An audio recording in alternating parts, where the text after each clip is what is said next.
In this video, I will discuss about algorithm, pseudocode and program. Let us learn about them. First of all, algorithm. What is this? By definition, algorithm is a step-by-step procedure for solving a computational problem. Then what is a program? Program is also same. Step-by-step machine instruction or program instruction for solving any problem, that is computational task. Then what is the difference between algorithm and program? See, we have started writing programming recently, but algorithms are existing from centuries. People have been devising procedures for solving computational problem. This is a common practice. Who were doing this? Mostly mathematicians were doing it or scientists were doing it. So those who were working on some problem, studying a problem and finding a solution, they were giving a solution in the form of algorithm, that is procedure, step-by-step procedure. Now we want that same procedure should be followed by our machines, so we are writing program. Okay, yes, that's it. So it means first we have algorithm, right? First we have algorithm, then we convert that into program. Yes, exactly. Then as a student, if you study, what do you learn here?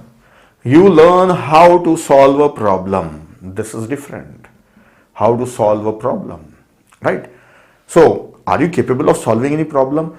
It's not easy to start solving problems. First of all, you learn few procedures, then from that you get some new idea, then you can start solving the problem by yourself. You need some skills, you have to develop some skills, analytical skills or problem solving skills, you have to get it. So that mostly you get from various other subjects as well as mathematics, not purely completely mathematics, various other subjects, and it depends on your IQ level also, how to solve a problem. So if you know how to solve a problem, you can write it as an algorithm. It is just like if you know how to prepare a dish, if you are a chef, then you will prepare a recipe, right? If you are a chemist, then you will prepare a chemical formula and you will prepare an experiment for chemical formula, getting the chemical result, right? If you are a musician, you will compose music. So if you are a mathematician, you will write an algorithm, that is procedure. That's it. So this requires different skills, right? So mainly awareness of your mathematics and awareness of problem solving. And if you have algorithm, then we want our machine to perform that algorithm and get the result, write it in the form of a program. So converting an algorithm into a program. So that's what you should know, the language. So if you know the programming language, then you can pick up that programming language and write on a program. Convert this into this one. Then how do you write, in which language you write this one? We can use any language here, English like language, or directly English also you can use here. But people use some formal notation. It looks more like mathematical or more like programming like. So that type of code we call it as pseudocode, right? So pseudocode is not defined, not a standard. Whatever you write is pseudocode, right? Sometime we define, a team will define and follow that one. Otherwise, if it is understandable, that's enough. You write any way you like. But program, you must strictly follow. If you're using C++, then you should strictly follow syntax, means grammar of that particular language. Here, there is no grammar. As long as one can understand, if a person can read, at least if you are writing, you should understand it. That's enough. That's a pseudocode.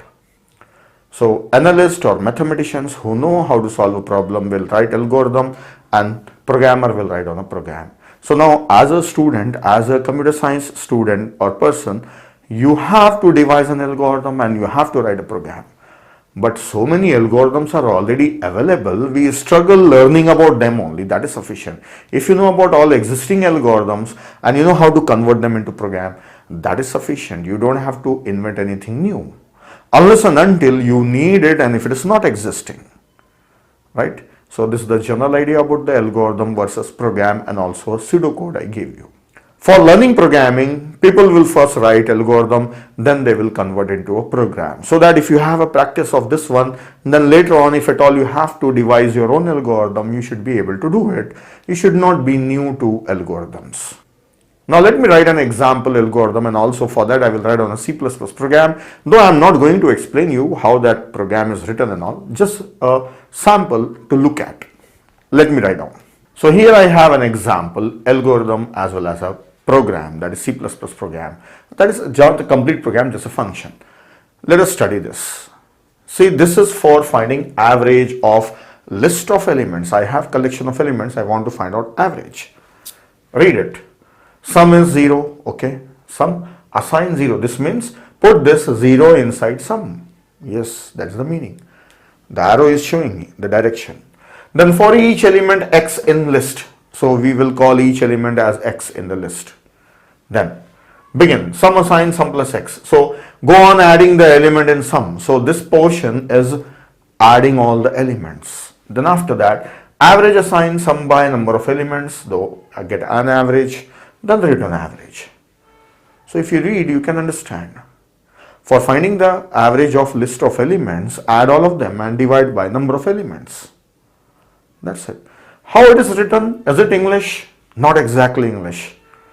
Similar to English. Is it a C++ program? If you have ever seen it, is it looking like that? No. But is it readable? Yes. Then what is this code? Pseudocode. It's a pseudocode. So let us make some changes. Instead of writing this, can I say colon assign equal to colon equal to? This is also showing a direction. Then here also colon equal to. Yes, you can write. You can write. You can write right. So if you want change the symbol, change the symbol. Alright. For each element x in list, do. Mostly we find like this. Do this.